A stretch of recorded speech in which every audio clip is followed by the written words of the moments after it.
Hello everyone, कैसे हैं आप सब। आई होप कि आप सब बहुत अच्छे होंगे और मैं भी बिल्कुल अच्छी हूँ।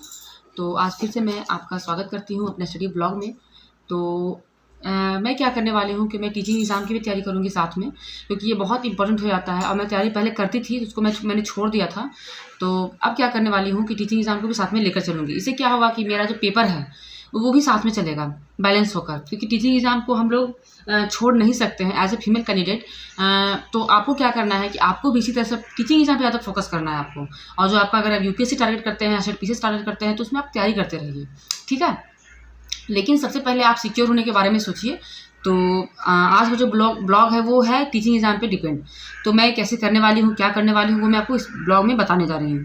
तो अगर किसी का पेपर लैंग्वेज इंग्लिश है, क्योंकि मेरा इंग्लिश पेपर ही है, तो ये वीडियो बहुत हेल्प करेगा। प्लस में जिनका जो भी सब्जेक्ट है वो उसमें हेल्प करेगा, बिकॉज स्ट्रेटेजी क्या है वो सेम रहने वाली है, ठीक है। बस आपका पेपर अलग अलग होगा।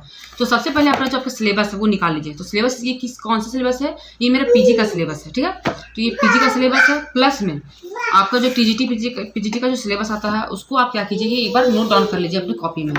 तो मेरे कॉपी में नोट डाउन हो चुका है, मैंने कल कर लिया था। देखिए, ये टीजीटी का सिलेबस है, ठीक है, और ये पीजीटी का सिलेबस है। क्योंकि अगर आपके पास सिलेबस होगा तो आप किसी भी चीज़ को अच्छे से प्रिपेयर कर सकते हैं और एक आपके पास कॉन्सेप्ट क्लियर होगा। तो क्या है कि जो टीजीटी है और टीजीटी में आपको है कि थोड़ा ज़्यादा राइटर के बारे में नहीं पढ़ना है, लेकिन आपको ग्रामर में बहुत ज़्यादा फोकस करना है। पीजीटी में भी वही चीज़ है। पीजीटी में क्या है, आपको ज़्यादा ऑथर के बारे में पढ़ना है, प्लस ग्रामर में आपको फोकस करना है।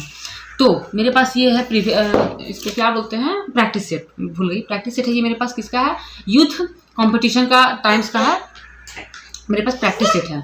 तो मैं क्या करूँगी कि, और ये है लिटरेरी टर्म्स का बुक, क्या किनके बारे है, M.H. अब्राहम का बुक है।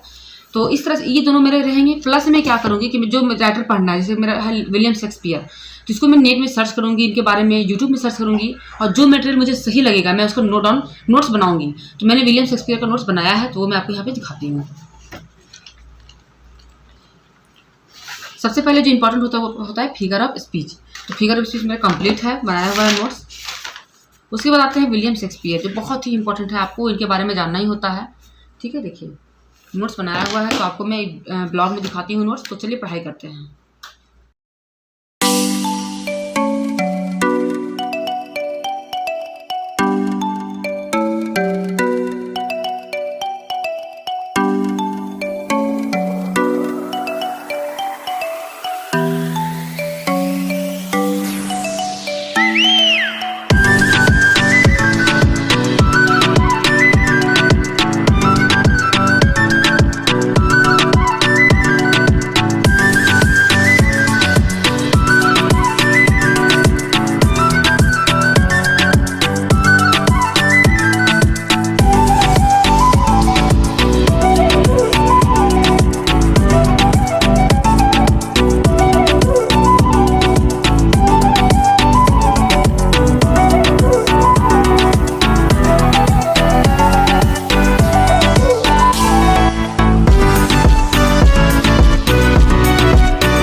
आपको यहाँ पे यही भी एक सजेशन देना चाहूँगी कि आप चाहे किसी भी एग्ज़ाम की तैयारी कीजिए, लेकिन आप क्या कीजिए कि आप टीचिंग एग्ज़ाम पे ज़्यादा ध्यान दीजिए। अगर आपका बीएड कंप्लीट है या डीएलएड कंप्लीट है तो प्लीज़ आप ऐसा मत कीजिए कि आप यूपीएससी, स्टेट पीसीएस के पीछे अपना मतलब पूरा टाइम निकाल दीजिए। आपको मैनेज करने का तरीका पता होना चाहिए। तो वो तरीका क्या होना चाहिए वो मैं आपको बताती हूँ। अगर आप दिन से रात तक 6 आवर्स पढ़ाई करते हैं, ठीक है, तो कम से कम 1 आवर जो है वो टीचिंग एग्ज़ाम के लिए आप अपना टाइम दीजिए। क्योंकि जो टीचिंग एग्ज़ाम है वो ज़्यादा आपको क्या करता है, आपका नॉलेज जो आपने पढ़ा है पीजी यूजी में, जो भी आपने पढ़ा है उसको क्या है कि वही आपको कॉम्बाइंड रहता है, ठीक है। तो उसमें क्या है कि आपको उतना हार्ड वर्क नहीं करना है, लेकिन हार्ड वर्क आपको करना है, स्मार्ट वर्क करना है। जैसे कि अगर आप 6 घंटे पढ़ लेते हैं 24 घंटे में, तो कोशिश कीजिए कि 2 घंटे आप टीचिंग एग्जाम के लिए निकालिएगा, लेकिन रेगुलर। तो करना कैसे है आपको, जैसे कि आपका जो सिलेबस है, ठीक है, यहाँ पे मान लीजिए आपका सिलेबस है, मैं आपको यहाँ समझाती हूँ। अगर आप बहुत में से लोग तैयारी करना चाहते हैं या कर रहे हैं तो बहुत अच्छी बात है। ऐसे बहुत लोग तो रेडी हुए हैं मेरे ब्लॉग देखने के बाद कि हाँ टीचिंग एग्जाम का तैयारी करना चाहिए।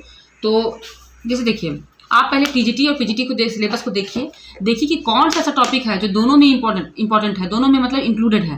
पहले उसको आपको कवर करना है, ठीक है। उसके बाद आपको ग्रामर पर ध्यान देना है। तो इस तरह से करके आपको ध्यान देना है, सब कुछ करते जाना है। और जो आपका यूपीएससी है या स्टेट पीसीएस है, स्टेट पीसीएस को आपको यूपीएससी में ही इंक्लूड कर लेना है, ठीक है। आपका बस वही पढ़ाई होगा, सेम रहेगा। आप क्या कीजिए, आपको 2-4 घंटे आपको उस पर ध्यान देना है, या तो आप स्टेट पे ध्यान दे रहे हैं या यूपीएससी पे ध्यान दे रहे हैं, लेकिन 4 घंटे आपको उस पर देखना है। उससे क्या होगा कि जो आपका जीएस पोर्सन है वो आपका कंप्लीट रहेगा, तो आपका टीचिंग एग्जाम में बहुत हेल्प करेगा। और आपको 2 घंटे या 1 घंटे आप या 1.5 घंटे आप टीचिंग एग्जाम पे फोकस कीजिए। तो इस तरह से करके आपका तैयारी अच्छे से हो जाएगा, और विद इन फ्यू टाइम आपको ये लगेगा कि हाँ, मतलब मैं कुछ कर सकती हूँ। क्योंकि ये टीचर का जो एग्ज़ाम है खासकर फीमेल के लिए बहुत ही इंपॉर्टेंट है, बहुत ही अच्छा है। और इससे क्या होता है कि आपका एक लाइफ सिक्योर हो जाता है, ठीक है। जैसे लोग कहते हैं तुमसे कुछ नहीं होगा, तुम क्या कर लोगे, पढ़ने से क्या हो जाएगा, तो उनको अगर जवाब देना है तो सबसे पहले आप टीचिंग एग्जाम को क्लियर कीजिए। मेरा यही सजेशन रहेगा, ठीक है। पहले आप टीचिंग एग्जाम को क्लियर कीजिए।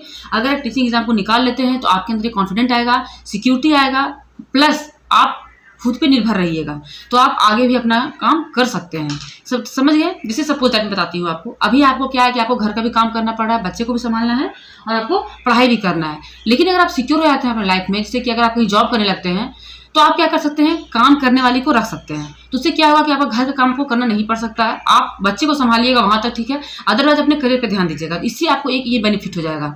तो प्लीज़ इस वीडियो को ध्यान से देखिए, समझिए कि मैं क्या बोलना चाहती हूँ। तो इस ब्लॉग को मैं यहीं पे एंड करती हूँ, मिलूंगी ऐसे ही और ब्लॉग के साथ। तो चलिए आज के लिए बाय।